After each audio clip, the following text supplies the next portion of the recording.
అగా నాటుకోడిని పసుపు ప్లేట్లకి అక్కడ గిన్నె తీసుకో, పోయికిచ్చు. మూత ఇక్కడ నీళ్ళు పోయి. ఎందుకు కాక నీళ్ళు చెప్తాను, పోయిరా. ఇప్పుడు ఇది నాటుకోడి కదా, ముందు కొంచెం ఉడకాలరా. ఈ నాటుకోడిని ఇప్పుడు కూడా నాటుకోడి ఉందనుకో, శుభ్రంగా పసుపు రాసి బాగా కాల్చాలరా. ఎంత బాగా కాల్తే అంత టేస్ట్ వద్దు అనమాట నాటుకోడి. అర్థమైందా? ఇది పక్కన పెట్టి ఇందులో కొద్దిగా ఉప్పు వేయరా. ఇప్పుడు ఇందులో కొంచెం పసుపు, అలాగే కొంచెం ధనియాల పొడి కలిపి మూత పెట్టేద్దాం. ఇది ఉడుకుతుంది రాగా. రైట్, మూత పెట్టి. ఇప్పుడు మసాలా సామాన్ల ప్లేట్ ఇలా పట్టరా. ఆ పాన్ తీసుకో.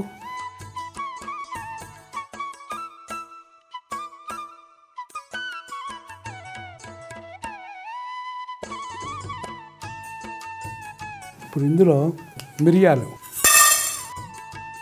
అలాగే ఇక చెక్క, యాలకులు, అలాగే లవంగాలు ఏపు. అవును కాక, ఇవన్నీ ఎందుకు వేసినవి? ఇప్పుడు మనం చేసే కూరకి పేస్ట్ చేయాలిరా. ఈ మసాలా సామాన్లు, ఇంకా అల్లం వెల్లుల్లి పచ్చిమిర్చి ఎన్ని కలిపి పేస్ట్ చేయాలన్నమాట. ఏపు ఏపు. చాలు, పోయి కట్టి. ఇగో చూడు, వెల్లుల్లి, అల్లం, పచ్చిమిర్చి, కొత్తిమీర.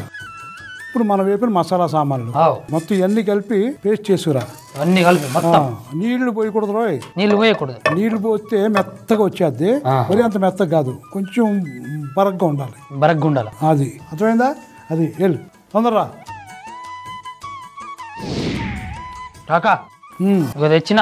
ఇప్పుడు నాటుకోడి వేపుడికి నాటుకోడి ఇగురికి తేడా ఏమున్నది?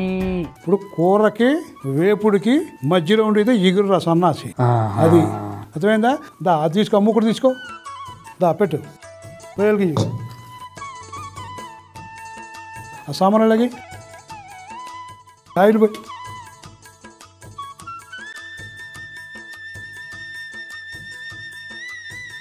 చాలు, తాగింది కదరా నూనె బాగా. ఇప్పుడు ఇందులో ఇదిగో ఉల్లిపాయ ముక్కలు,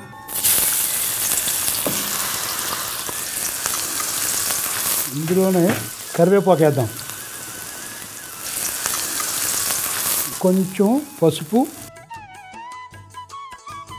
కొంచెం ఉప్పు పట్టురా. అందులో కొంచెం వేసాం, గుర్తుందా? ముక్కలు ఉడకడానికి వేయి. ఇప్పుడు ఈ ఉల్లిపాయలు బాగా వేగాలరా. బాగా ఎంత వేగితే అంత టేస్ట్ వస్తుంది.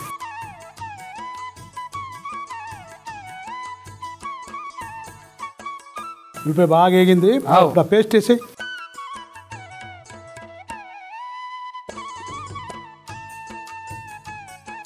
పేస్ట్లో ఏమేమి వేసావురా? లవంగాలు, యాలకులు, మిరియాలు, అల్లం, ఎల్లిగడ్డ, కొత్తిమీర, పచ్చిమిర్చి పేస్ట్, ఇంకొకటి చెక్క. కాకా, నాకు ఒక కోరిక ఉన్నది. ఏంట్రా? నేను ఎప్పటికైనా అమరీష్ పూరి గెటప్లో చూడాలని బాగా కోరిక. ఇంకా నయ్యం యోగ వేమన గెటప్లో చూడాలని లేదు, సన్నాసి. రైట్, ఇప్పుడు ఇందులో టమాటా ముక్కలు వేద్దాం, కలుపు. ఇందులోనే ఇదిగో కారం, ధనియాల పొడి కూడా వేసేద్దాం, కలుపు, బాగా కలుపు.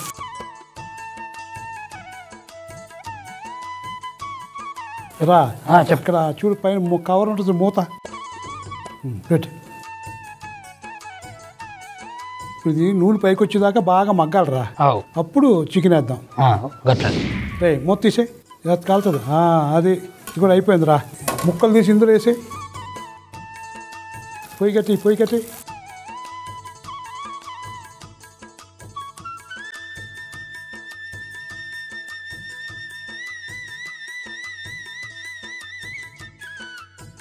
ఇంకా బాగా మగ్గాలరా. ఇందులో ఆ కొత్తిమీరలకి, అక్కడ కొత్తిమీర ఉంది, నిమ్మచెక్క ఇందులో పిండాలి. ఎత్తి పిండనా? పిండు. రైట్ చాలు. ఇట్లా మూత తీసుకో. అక్కడ మూత ఉందో తీసుకో. పొయ్యి కట్టి మూత పెట్టే. నాటుకోడి ఇగురు రెడీరా.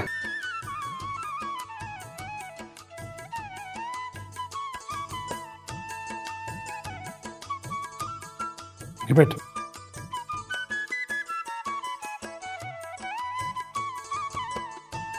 ముందుగల్లా ఒక గిన్నె పెట్టుకొని దాంట్లో కొన్ని నీళ్లు, నాటుకోడి, ఉప్పు, పసుపు, ధనియాల పొడి వేసి మంచిగా ఉడికించుకోవాలి. ఇక ఇది కాగానే ఒక ప్యాన్ పెట్టుకొని దాంట్లో కొన్ని మిరియాలు, దాల్చిన చెక్క, యాలకులు, లవంగాలు వేసి మంచిగా వేయించాలి. ఇక దాంట్లోనే వెల్లుల్లి, అల్లం, పచ్చిమిర్చి, కొత్తిమీర వేసి మంచిగా పేస్ట్ చేసుకొని పక్కకు పెట్టుకోవాలి. ఇక ఇది కాగానే ఒక కడాయి పెట్టుకొని దాంట్లో కొంచెం నూనె, ఉల్లిగడ్డలు, కళ్యమాకు, పసుపు, ఉప్పు, పేస్టు, టమాటాలు, కారం, ధనియాల పొడి వేసి కొంచెం సేపు మగ్గించుకోవాలి. ఇక ఇది మగ్గినాక ఉడికించుకున్న చికెన్ వేసి మరి కాసేపు మగ్గించుకొని ఇక లాస్ట్ కు దాని మీద కొత్తిమీర, నిమ్మరసం పిండుకుంటే నాటుకోడి ఇగురు రెడీ.